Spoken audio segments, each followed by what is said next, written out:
Yes, I'm Rosalie Weinberg. I'm on the program committee for the Hadley Historical Society.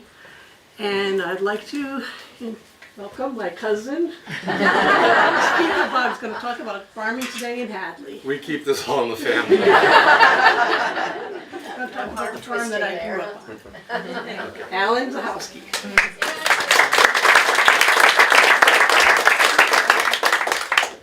Pretty much I'm telling the story of farming in Hadley by illustrating it with my farm. So I'm going to talk mostly about what's happening on my farm, but it's in the larger context of what's going on around me.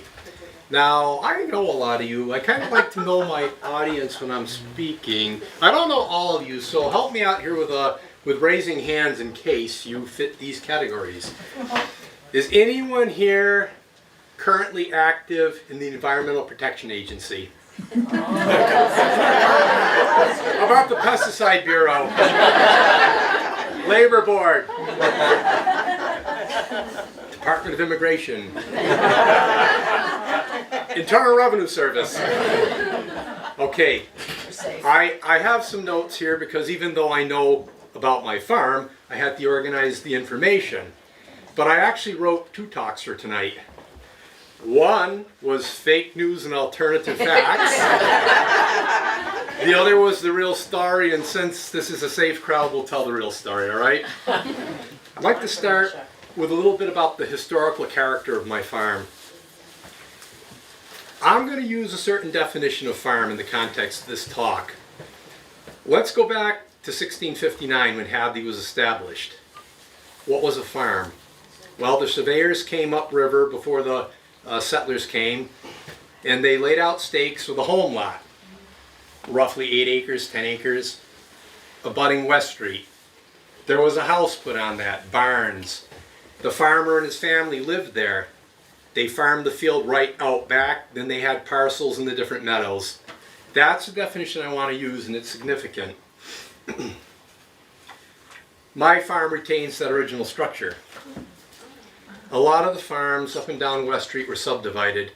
We were left entire. The house isn't from 1659. We've got 1790, and then the L is much earlier. But the significance of this is, what's my farm? Is it something my parents started or grandparents? Yes, in a sense, no, in a sense. It's a farm that started right at the beginning of the town. And the way I look at it is each of us who own and operate it really only have a tenure there. We started way back, and it's just handed on, hand after hand, generation after generation. Well, the Zuchowski tenure started in 1905, 112 years ago. So the little pamphlet advertising the talk tonight is incorrect. It's not a 100-year-old farm. It's a 112-year-old farm. My grandparents, Alexander Zuchowski and his wife Helena, they immigrated from Poland. Now, I'm not exactly sure when my grandfather came here. My grandmother came in 1901, I'm sure of that. My grandfather came before that. But they came from actually what's called Russia, Poland. Poland had been partitioned in the 1700s between Russia, Austria, and Germany. And our family were in the Eastern partition under the Tsars. So my grandfather, grandmother got the thing going and farmed it with their 7 children for many years. Now, what was it like? Well, you know, there's a lot of folks here who had grandparents back then, and I know you know what the farms were like, so ours was typical of all the others. It's what I kind of like to call self-sufficient with cash crops. Cows, pigs, chickens, horses. I mean, these people didn't have the grocery purchases that even a farm like mine does today. They grew most of what they ate. Then they grew some cash crops. And you know, Hadley, like any other small town, it's sort of a monkey see, monkey do.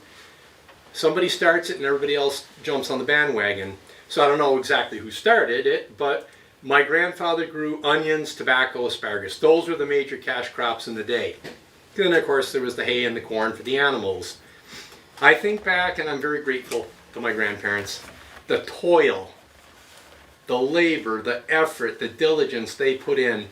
And that's everybody's story in this room who had immigrant grandparents or whatever that started farms. And it's also true of our quote, end quote, Yankee neighbors who were here long before us. Those folks worked hard. They weren't looking for handouts. They weren't looking to shirk hard work. That work ethic and discipline is what made America great. My father used to like to reminisce old times. He would tell me stories about what he remembered as a child, how the old folks worked. He said that, you know, they grew onions like all the neighbors.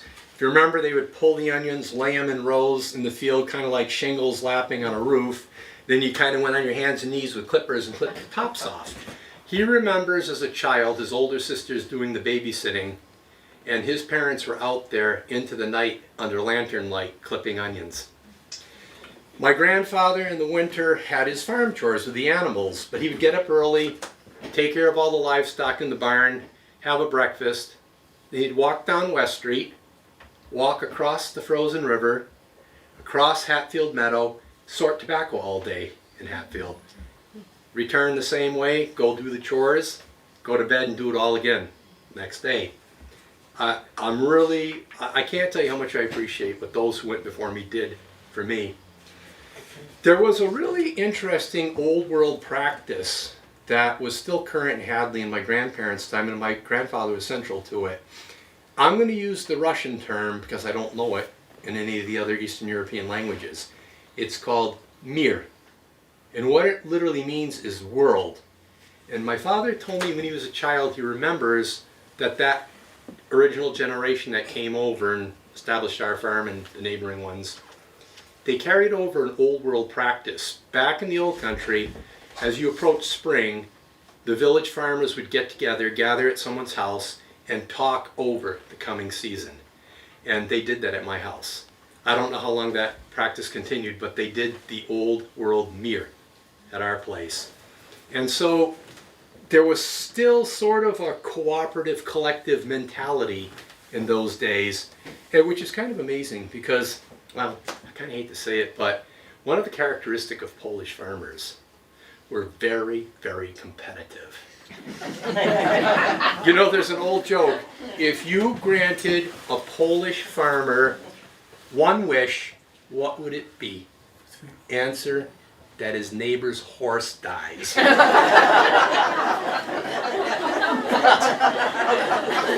So here you have this competitive spirited people following the old cooperative mir. You figure it out.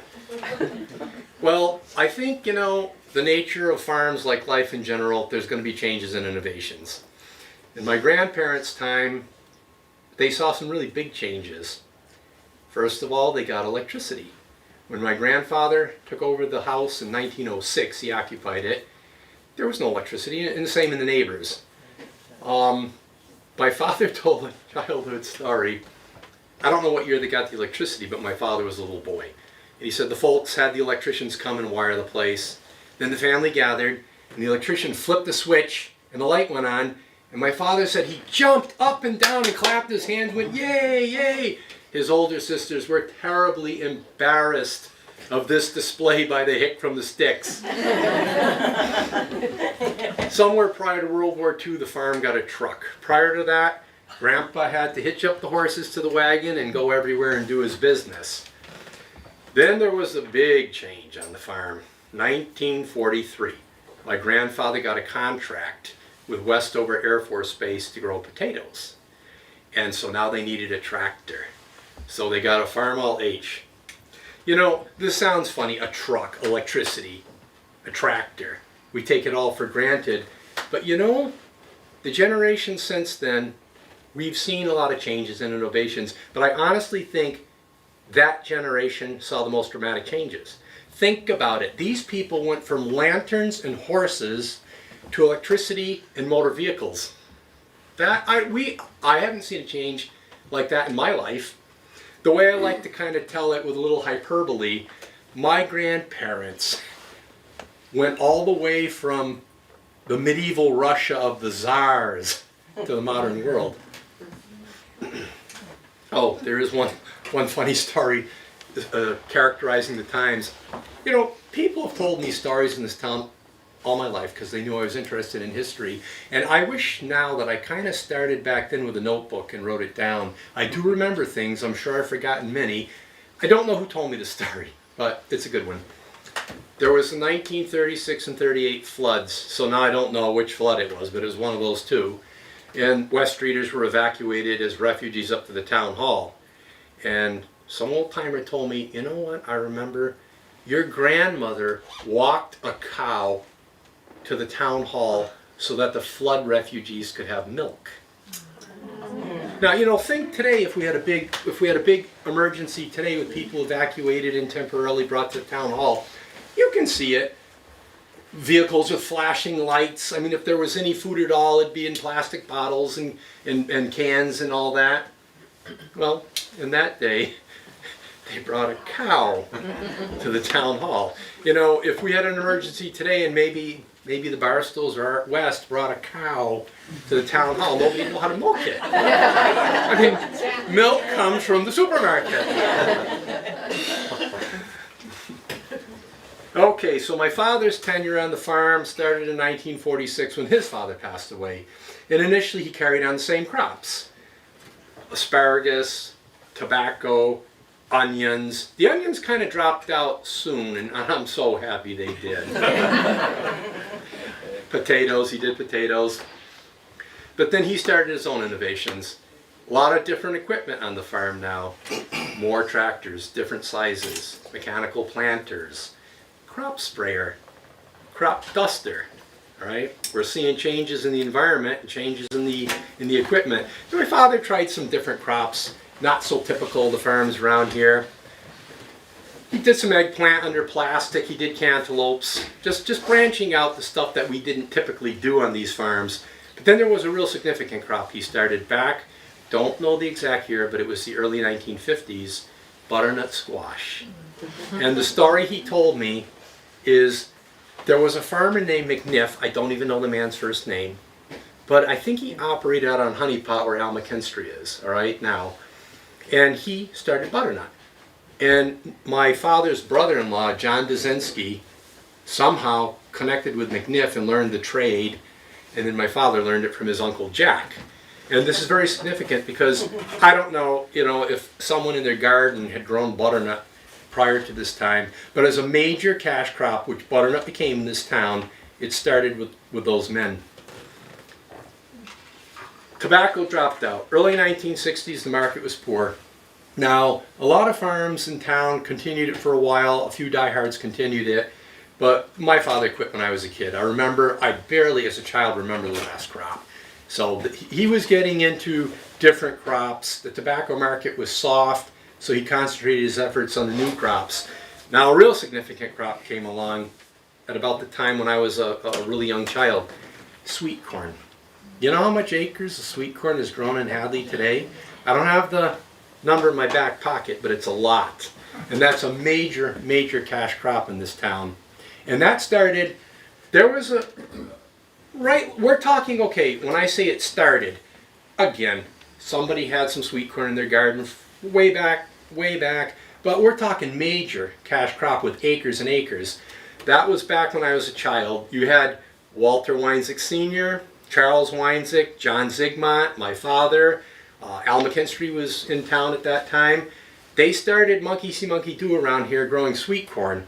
Then it branched out. It started here in metropolitan Hadley, not in the hinterlands, North Hadley, Hockanum, or even Hartsbrook. It was here. And why is that so significant to me? Well, 2 years ago I was reading an agricultural publication, and it stated, this is cool now, Massachusetts, nationwide, 50 states, Massachusetts is number 6 in sweet corn production.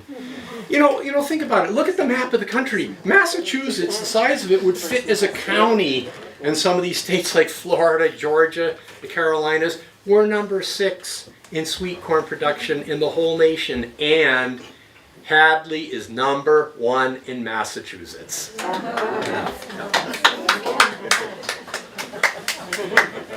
You know, we've set a lot of records here and a lot of innovations. Go back a few generations earlier. Hadley grew a lot of broom corn. nearly 1,000 acres. Hadley was famous for broom shops, brush shops. So you went from asparagus capital. Well, no, let's start with broomcorn capital, asparagus capital, sweet corn capital. Well, my tenure started in 1987. My father passed away. Farm passed into my hands now. Right from the start, I continued the same crops we were growing. He died at the end of April. I wasn't going to change anything. Some of it was planted. The seed was in the barn. So, okay, it was the sweet corn, the squashes, the asparagus. And then we did smaller things, beans, snap beans that is, peas, all that kind of stuff. I continued on. Then I started my own changes, different crops, branching out. Some of my new crops, new to me, weren't new in town. Some of the ornamentals that my father never bothered with, I went into. There were a few oddball things I tried, like spaghetti squash, some crazy thing called red curry that somebody had me grow them several acres and then bought a few crates and said he couldn't sell it. That's the truth.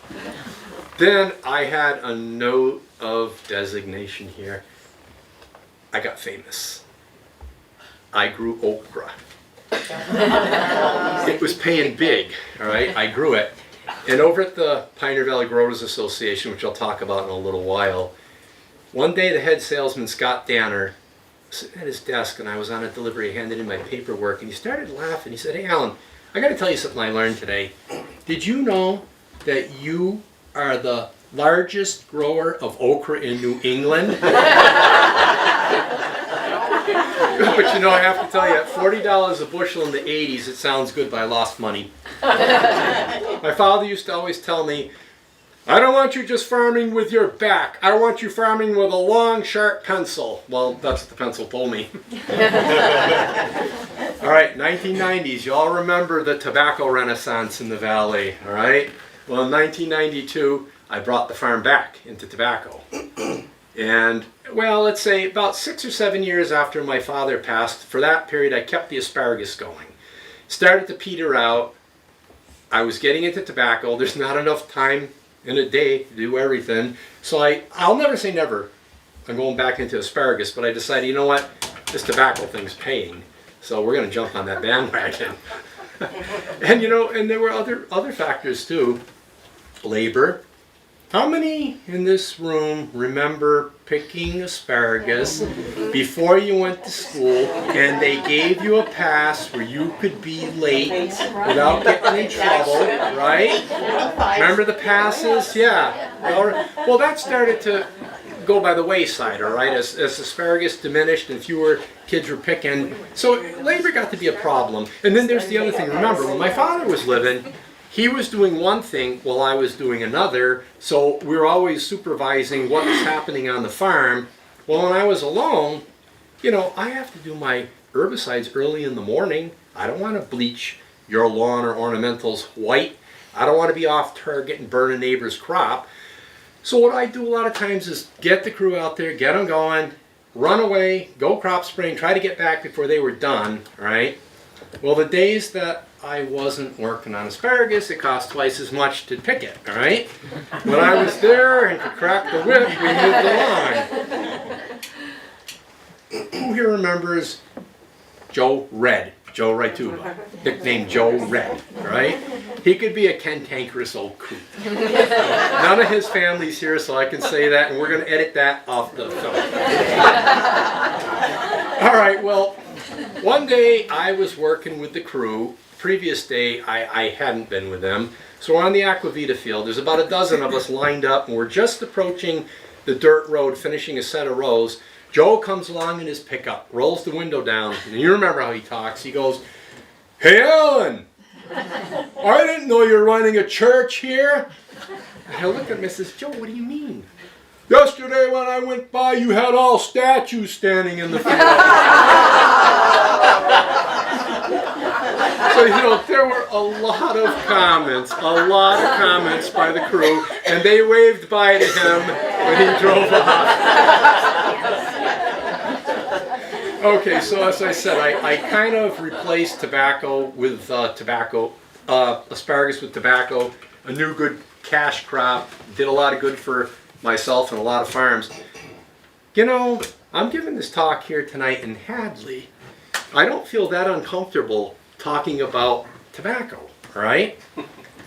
What do you suppose if I were over in our politically correct neighbor giving a talk tonight and I was saying nice stuff about tobacco? Is there anybody here from Amherst? Okay. Let me tell you what I think would happen. I think I'd be stoned to death by an audience that was stoned.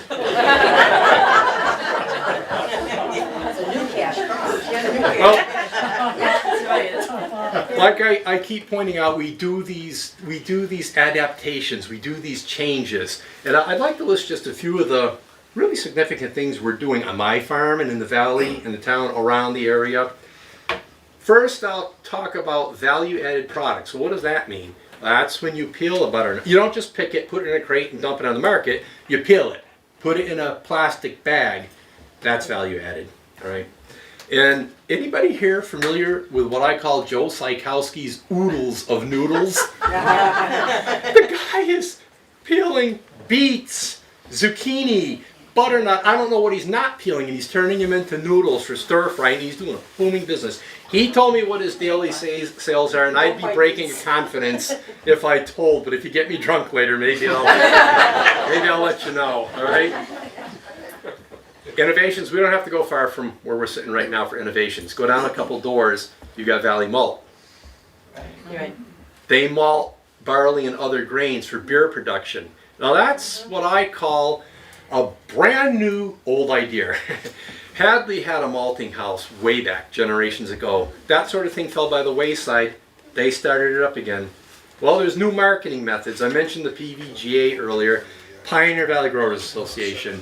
When I was a kid, we were totally at the mercy of markets like in Chelsea, Hartford, Springfield. We'd grow it, Barstow Trucking would bring it there, they would steal it from us and send us a little money now and then, you know. Well, in the 80s, farmers got together and they said, we're going to do something about this. Rented a warehouse, hired some office personnel, and started selling directly to the supermarkets. Now, a lot of larger farms do this anyway, but, you know, a smaller farm like mine, there is a snag. Supermarkets want volume and they want it consistent. So if I don't have enough boxes of summer squash today, they're not going to take that for an answer. So the farmers get together cooperatively. We pool our crops and distribute them to supermarkets all over the place, all over New England. Some of my butternut has gone right down to Florida. Then there's the CSA. How many people here know what a CSA is? Okay, all right. Well, I didn't. Quite a number of years ago, I learned. I got into grains, which I will talk about. And someone introduced me to a guy named Ben Lester. It was at a grain meeting. And Ben said, well, nice to meet you, Allan. He goes, I hear you're growing some grains. I'm going to be starting a grain CSA, and I want to know if you'd be interested in growing for me. Well, all right, I'm standing there, and the historian in me is going, CSA, CSA, CSA. The only CSA I could come up with is Confederate States of America. And I'm thinking, well, what, am I going to be growing wheat for the new rebel army? Well, he explained what a CSA is. You buy a share, and then you are entitled to whatever that CSA produces. So, okay, we've got several. Next barn over, down the street is a CSA. Michael Doctor operates one here. Mountain View has operated in town as a CSA. Kind of a cool concept. You buy a share, but you also take risks. You share the risk with the producer. So, okay, if I have a CSA with a variety of vegetables and my tomato crop dies early, I don't have to give the money back, all right? And that's really, I think, more fair than the way it is ordinarily. The people work on the CSA sometimes. You know, a lot of the people that will buy a share, kind of urban people that don't know much about things, how they grow, they want to get back to the soil. So they'll actually show up at the CSA and put in a day's work. That's another one of those things that I want to call a brand new old idea. It's brand new in some ways. In another, it's going back to a former philosophy where it's a cooperative effort. The Native Americans farmed cooperatively. When the colonists came here, they sharecropped with the Native Americans, worked together, shared the crop at the end of the field. into the season. The colonists themselves, they were individual proprietorships, but they did a lot in common. And here's something interesting about Hadley. Go to Lexington, it's the Lexington Town Green. Go to Concord, it's the Concord Town Green. Go to Hadley, it's the Hadley Common. We kept the old name. The land was held in common, and all the folks on West Street had the right to graze their cattle out there. All right, so I want to emphasize that, yes, we're progressive, we're modern, we're moving forward, but a lot of times we're just reapproaching old crops, old ideas, and kind of retrofitting them with modern technologies. Another innovation is what I call specialty crops, niche markets. We got a perfect example in this room. D and Ray Rex 4X Farm. All right, they do flowers. That's a specialty crop. And someone's going to say, wait a minute, we did flowers at Montgomery. Okay, yeah, okay. And that's an innovation, and they deserve a lot of credit. But right now, I'm just kind of talking about the old model farms, vegetables, tobacco, potatoes, all this stuff, doing new things. The Rexes got into flowers in their niche market, Old Hadley Flea Market. So, this is cool. I think that's a really great idea. I wish I thought of it first. Oh, and I think that's the most profitable use that old haylot has ever had in its history, the flea market. All right, some of my innovations. Well, I'm going to tell you the name of a squash. And if you can remember it at the end of the meeting and you can't go to the film, you get the farm. It's called the Bobora Texicabura. And on the market, nobody can say it, so they call it a Bobora or Bora Bora. UMass did a study. This was really good. UMass did a study of ethnic markets. They went around the state, different little ethnic enclaves, and they asked them, what did you used to get at home that you liked and you can't find here? They came up with a list of crops that will grow in New England, and that was one of them. So I grow that squash, it goes to a specialty market. You can't grow tons and tons of this stuff because the market's just too small, but they'll pay you good, And I like all these little specialty niche things. Well, I'm into popcorn, dry beans, sunflower for oil. I've done the grains for beer. Spelt. Spelt is a 5,000-year-old variety of wheat.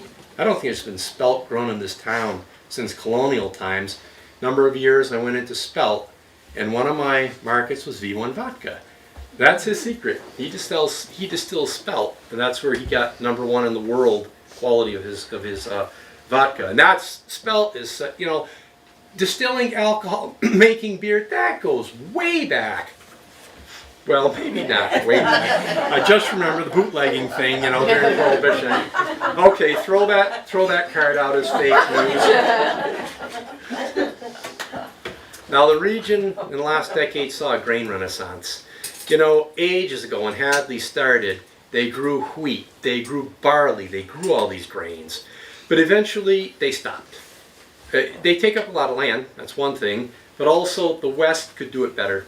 Bigger fields, better weather for it. We can grow this stuff wonderfully in the valley, but the humidity can cause problems with disease, all right? Mycotoxins, ergot, things like that. So when the railroads got better, more developed, we just stopped. But I've gone back into it, and there's a few specialty items that I grow that I think are very interesting. My wheat is called Red Lammas. That's a very old wheat that came out of England in the early 1600s. Pilgrims tried growing it on Cape Cod and it just wouldn't do good in the sand. It kind of fell out of production. But UMass got a grant, did a study on wheat years ago, and they had little quantities that they planted tiny plots, the farm up near Sugarloaf, and they invited farmers, come see what we've got. And then they asked us to volunteer, if you would, to multiply it. Yeah, because when I see tiny plots, I mean tiny plots like this table, So I tried several varieties, and I stuck with Red Lammas. They gave me 2 heads of seed. In the winter, I sat at the kitchen table and did that onto a dish. Had about maybe a tablespoon of seed. Went out back, did this, poked it in. Did that for a number of years.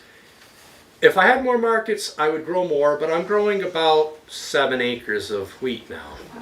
All right. Corn, a couple of varieties that are milled into flour and meal.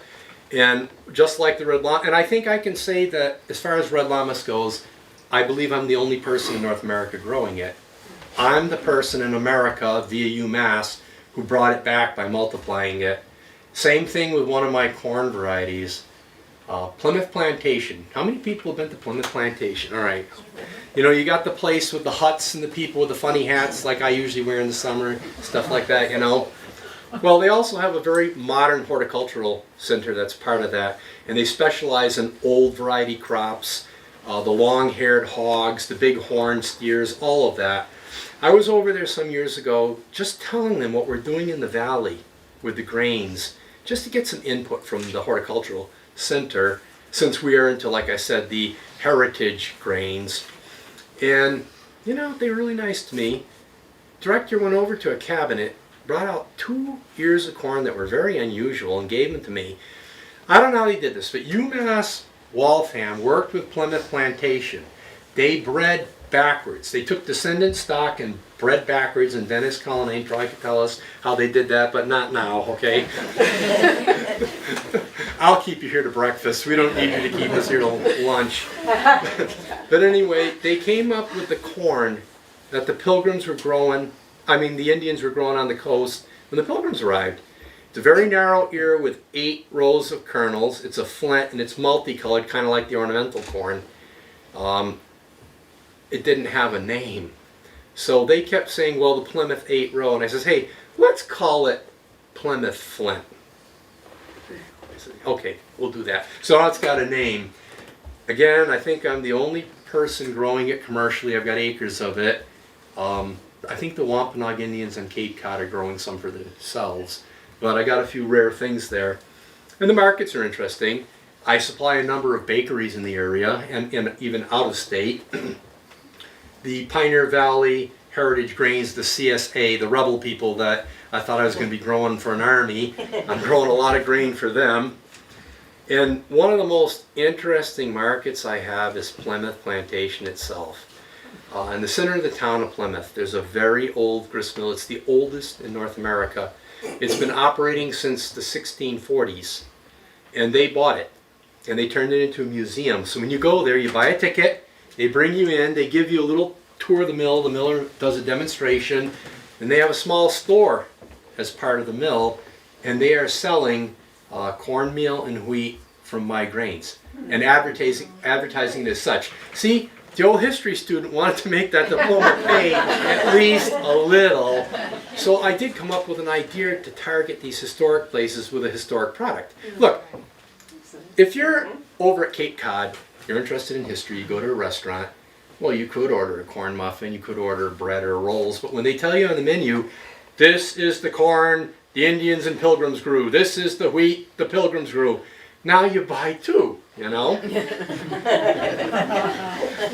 So I did sell an idea, and Plymouth was down recently picking up a load. They want me there Saturday.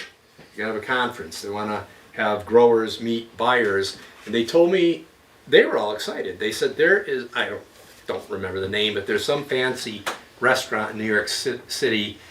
The owner's going to be there and wants to meet me because he's crazy about my corn. That's cool. Well, I'm going to maybe start abbreviating some of this. Touch on some of the challenges. I mean, we do have challenges that our grandparents, parents, and previous generations had, and some of them they didn't have. Interestingly enough, federal government did a study of every profession in this country, from air traffic controller and brain surgeon right down to the Moonies selling roses on the street corner. They said that agriculture, farming, is in the top 10 of stress. And I can tell you they're right. Some of our stressors, well, one that's kind of always been around, financial. You know, the cost of production, the cost of living is skyrocketing, and our prices aren't keeping pace. Now, don't go say to my buyers that I said they're all bums and none of them pay me fairly. That's not true, but you know, when you move a lot of stuff to the supermarket chain stores, you're grateful that they'll take a volume, but they're rock bottom prices, and it just doesn't cut it, you know. Urbanization, Hadley's experiencing urbanization. We're farming in backyards now. We're using pesticides. We're making noise early and late. We're making dust. We're making odors. You've got the new folks with urban mentalities, and I'm right in the backyard at 5 in the morning doing this stuff. Most of them have been pretty nice, but we got to kind of learn to cooperate and coexist. Traffic, oh my God. Grandpa and Daddy didn't have this problem. You know, it's dangerous, and it's determining what we do, when we do it, where we do it. I've crossed Route 9 midday to go spray out on Honey Pot. I don't know how I got across Route 9, but I got across Route 9. Got the cemetery road and turned around and went home because the traffic was backed up to the cemetery. Cross path road to Route 9, and I'm not going to sit on the dike with 400 gallons in the tank and clutching and, forget it. So traffic's a big problem. Labor, well, okay, I got to be careful now. Pat Keegan's here. He works for me. Darn good kid. All right, you can still get good help. Dependable, hardworking, but it's just hard to get enough. Generally, in a given season, I have 20 people on the payroll, and not all 20 of them are good help, right? A lot of them are, and we won't name names, but some of them aren't, and they're harder to get. Another problem, importing produce from faraway places. They've gotten good at it, all right? You can eat asparagus in January now. When we were growing up, I remember the last day of asparagus picking, my father would say, eat up and enjoy it because you're not going to see it again until next year, that sort of thing, you know? Well, it's a troublesome thing. You know, we're in Butternut Squash Valley, and I'm thinking of just one season in particular where we had bumper crop. And I mean, we can hardly get rid of the stuff. I go to some of the local supermarkets way before we sold out our crop, and what's there? Butternut squash on the counter. This sticker says Honduras. That says Guatemala. You know, they're driving our prices down. They're glutting the market, and it's not fair because those products are produced in places where people work for nothing, and they have almost nothing for regulations. And that's another one of the big problems. I'm not saying we shouldn't have any regulations. That's not realistic. Labor, chemicals, you gotta police it. But anyone in farming in this room, my God, you have no idea what the regulations are like. My father couldn't even have envisioned this. It's putting some of us out of business. Tremendous regulations, unrealistic regulations. Food safety sounds like a great idea, doesn't it? Okay. Pick up a squash that's been growing on the ground for months, put it in a container. Now it's illegal to let that container touch the ground. Pick an ear of corn that the birds might have been sitting on when you showed up at the field, put them on a wagon. Now legally you cover that load on the right end because a bird might poop on it. I mean, a deer walks through your field or a woodchuck. You get out there and you flag that trail 5 feet to the left, 5 feet to the right, and don't pick anything in it. So if several deer walk down your 600-yard field, you know, this is what, and the paperwork that goes with it, there's no time to farm anymore, or I gotta hire a secretary or something, you know. The record keeping's unbelievable. Global weather changes, I guess I don't even have to hardly talk about that. There was always crazy weather in New England, now it's a roller coaster ride.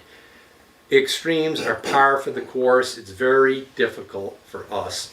But I will say one funny thing, even though this global weather thing and the storms and all the crazy stuff we're facing now all the time, most of it's bad, but not 100%. Long, warm falls now. We got a lot more time to pick the squash and do fall crops before they freeze. You never saw that. Even when I was growing up, we tried to get the squash picked before the 3-county fair ended because you had frost. Now we're going forever out there. One of these times we're going to get burnt, all right. You know, we're getting used to it. You know, there's one very sharp, astute North Hadley farmer. I probably shouldn't name his name, but he's a smart one. And he said to me, you know, Allan, I always vote Republican because they gave us 3 to 4 weeks longer to pick the squash now before it freezes. And we were talking, and he says, hey, do you suppose the Trump administration has stretched that to 5 weeks or more? All right, disease and insects, you know all that. You know, a lot of you saw asparagus go down from fusarium. Now we're seeing squash, pumpkins, and other vegetables go down from Phytophthora capsicum, something straight from hell. The devil invented it, believe me. And we're using new technologies to adjust to all these changes. Integrated pest management. Ride around and look at the cornfield. Sometimes you see what looks like a butterfly net in the field. We hire a scout, he puts a pheromone in that, monitors the flights of moths and gives us recommendations. There have been times when I have harvested sweet corn and never sprayed the field once because his monitoring showed I didn't have to. There were other times when I might have sprayed it once a week and he told me, get out there every 3 days or you're going to lose it. So that's one of the new technologies. I did something that worked and didn't work. I did it for a few years, gave it up. Trichogramma wasps. Tiny wasps from China. And we'd release them in the cornfields and they would parasitize the eggs from the moths lay the eggs that turn into the earworm. It works sometimes. Sometimes I got wormy corn. And among us farmers, we got a little joke. The wormy wave. We go like this to one another. You don't want to see that too much, you know. A lot of new equipment out there. There's something called the zone builder. I don't have a picture of it. It'd take too long to really explain it. But it's a no-till vegetable farming. It really gives you good drainage for disease control. It's great for soil structure, building it up. So we are into a lot of new technologies with a lot of old ideas. Good philosophy that I live by. Don't fight nature. Work in harmony with it. We're part of a greater whole. You know, on my farm, we are changing, just like the other farms, changing with the times. But it's that paradoxical change again. Reapproaching old ideas and just retrofitting them. Well, we're going to skip a couple of these because we got a few pictures to show. Okay, we'll skip a whole bunch of these actually. I was going to give a plug on history, so maybe I'd better because this is the Historical Society. All right, I've mentioned so many historical products and methods that we're going back to in our own way. So you know, history is cyclical. I mean, pay attention to what I've been saying. The crops go away, the crops come back. Concepts go away, concepts come back. Taper haircuts go away, come back. So the story of my farm is pretty much a story that's just held in common in this town. It's a lot of hard work, careful thinking, perseverance, innovation. That's characterized the farms in this town right from the start. And if you're going to survive, that's what it takes. And you know, just think of some of the accomplishments of this town. I mean, I could stand here till breakfast, but you know, broom corn capital, asparagus capital, sweet corn capital, Levi Stockbridge helping to found UMass, the things that the farmers have accomplished in this town. You know, I kind of think that Hadley has boasting rights. But down on the farm, that's not our mindset. We're out there, we're doing our job, we're doing our duty, we're doing our best. But if I were to boast, now we're going to have a little fun to end up. If I were to boast, it sounds something like this.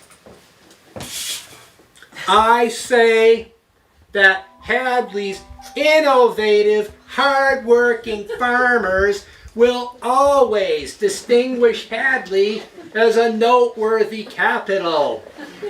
I guarantee you, my fellow citizens, that Hadley's farmers, which are the best in the world, the best, will always make Hadley great again.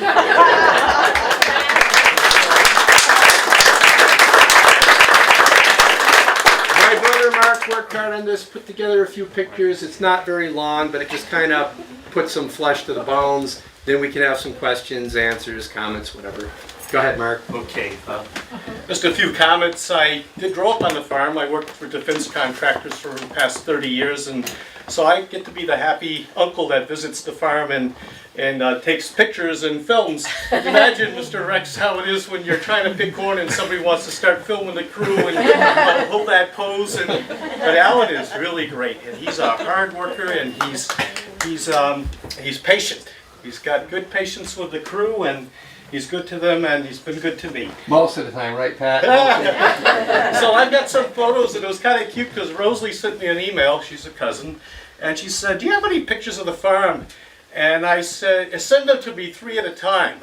Well, I've been doing this for 10 years now since I got my digital camera. I file them by year, and in each year is each by day. I had 34 folders with about 100 photos in each, and videos. So I went through it, and we've got it down to a few photos.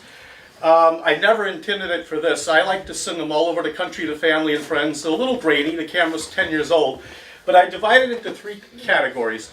There's heritage, where we'll start with the grandparents who passed the farm down to Dad, down to Allan. And then there's going to be homestead, some shots of the house and farm, and then horticulture, the crops that we grow. Okay, and this is the part that I think Allan thought was going to crash because I have a battery-powered computer, but here we go. Best documented farm in Hadley, but we'll finish before breakfast, I promise. So we start with the grandparents. We have Helena, she was born in 1876, died in 1949. And Alexander, born in 1883, died in 1946. And I point that out, I'm not going to take long, but I want to say something. Allan mentioned early in the talk how he's indebted to them. And the sad thing is we really never knew him, because we were born in the 50s. Right. And these people worked hard when Mom and Dad were the youngest of big families, so you have grandparents you never knew. Okay. Then we go into... That's Dad bunching asparagus. If you went into Applebee's in Hadley, that was a shot you saw over the door. You got Dad and Allan working on butternut squash. We grew 5,000 crates of that. That's what I spent instead of playing soccer. Oh, I wanted to play soccer. We were in squash.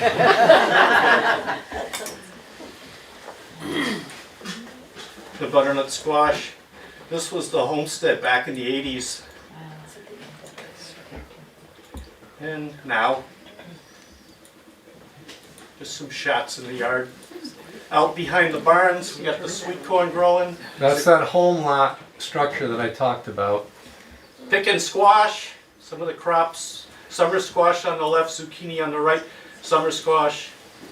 Want to talk about the plastic? Well, there's some of our new technology. It's not that new, but that's how we get the 4th of July corn. Planted under the plastic. And you can see some of the corn is starting to come up. Yeah. When it turns 90, you better split it open, and we did. Yeah. And then later it's Or a you're in very trouble, dirty right, job Ray? pulling up that plastic. And then I just have some shots of the corn and the silk. Each one of those silks goes to a kernel on the cob. I don't know if people know that. And the tassel, it fertilizes it. There's your IPM. We're trapping the moths, then I know what to spray. Crew getting ready to go pick corn. Some of the good ones. I got some videos in here. The picture's worth 1,000 words. What's a video? They were there that day for the... They were there that day. So I'm driving a tractor in. That high speed That's one of the ways it's done. And then they're packing it. That's illegal there. We don't have a tarp on the ground, but the rules didn't exist that day, all right? There's the boss loading. Some of the corn, boy, wouldn't you like an ear today? Right now, right off the field. Pumpkin patch, and then they're doing some picking here. Hand them up.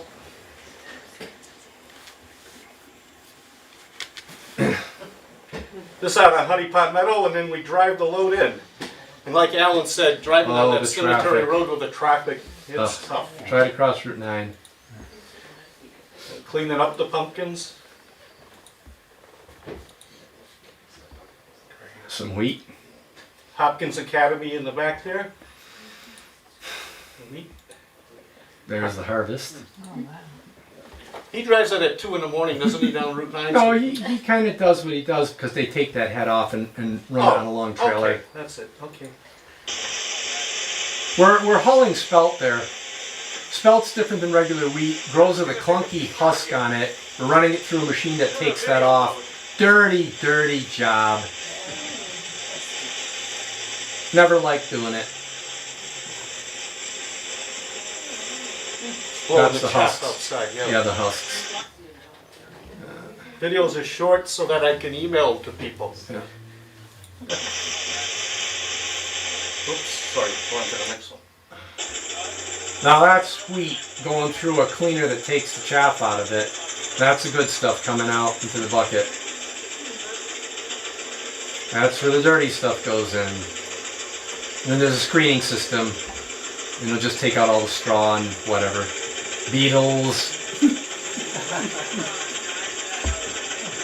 Did you buy that equipment or did you rent? Well, that one I'm going to make the guy an offer. I had a deal where if I store it, I can use it, but I don't think he's going to grow grain anymore. I didn't buy the combine. That'll be the next generation. Sunflowers for oil. That deal didn't work too good, but I tried. It was pretty anyway. It was pretty. I could have made money selling tickets to take pictures. In fact, with the high school back there, you wouldn't believe how many kids had their yearbook picture taken. And Yeah. I talked to Tom Pino. I want to give him credit for an upcoming photo here. He was over at the select board meeting.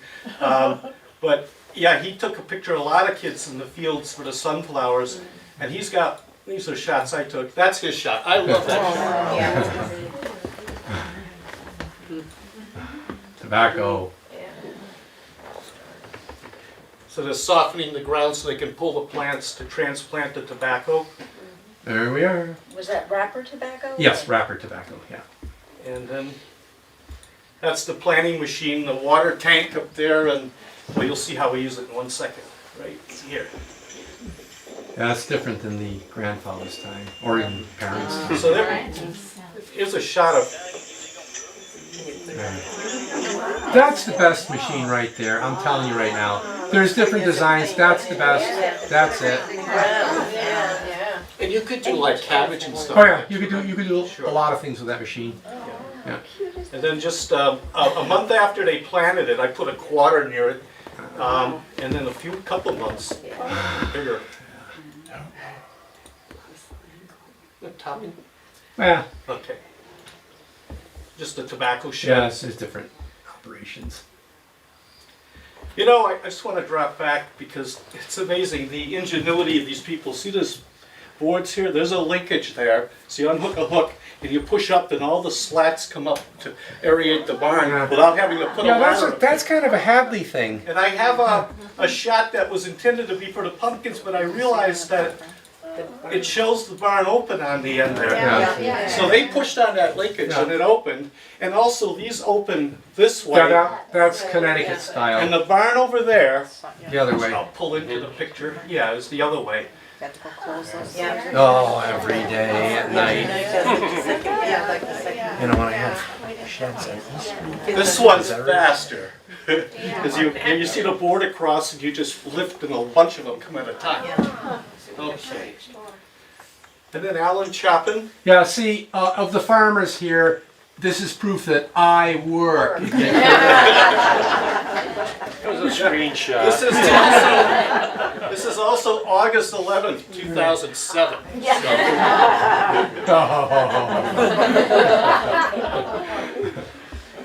Actually, it is. I happen to date them.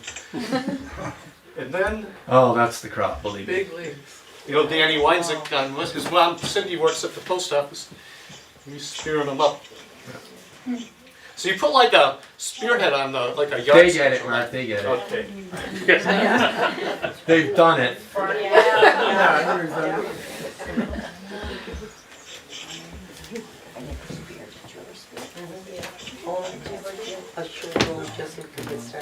There's just showing 4 of them on a lap. No, I mean, we had. Then we got the parallel beams and they hang them, haul them into the barn. We did all the jobs. Chopping was my job. And usually. And then they're gonna hang it. Alan's at the top, by the way. That's because these boards are not nailed down. Yeah, I've also fallen and ended up in the hospital before. Yeah. So Learn it's by your mistakes, A right? lot of people have done that. A lot of people have done that. Right here, Did you? You fall? got a broken ankle. And I like cracked ribs. It's just not nice. And you let some flour to go Yeah. to seed, right, Alan? Gonna keep the Okay. seeds. Select some nice plants. Pretty flour. Yeah, beautiful smelling. This is the big enemy of Yeah, tobacco. that's the hail from when we had the big tornado down in Springfield. That's not a joke. That's what my father didn't see that. My grandfather didn't see that. That's was- hail. Last time you saw that was in Egypt at the Exodus. That was Very historic. June 1st, 2011, when the tornado ripped through Springfield. Alan picked that up 20 miles north of there, and he froze it so I could get some shots. So that's all I had for folks. That's good. All right. You know, if you have any questions or comments, I'll do my best to give you some fake news and alternative facts. Anything? We were too thorough. Yeah, I just moved up from Oh. Windsor. Oh, I'm sorry. Okay. Yeah. I just moved up from Windsor. Oh boy, tobacco country. The country was, and somebody said that somebody stole the seeds and moved them to Ecuador or somewhere warm, and that's why there's no shade tobacco. You know, I don't think the seed was stolen. The only stealing that I know is in, you've got the tobacco experiment station in Connecticut. And Jim Lamondia, excellent scientist, diplomatic immunity attaché case, brought us some Havana 2000, which was disease resistant. It's the only caper I know on tobacco. Your story, I'm not familiar with. It really could be true, but I don't know anything about that problem. Yes? How did that farm get its name? Why is it called Oh, Lazy Acres? that's a really good Seems like question. you work hard. Okay, pay attention to the names of the farms around here. Do you know how many farms in this town end in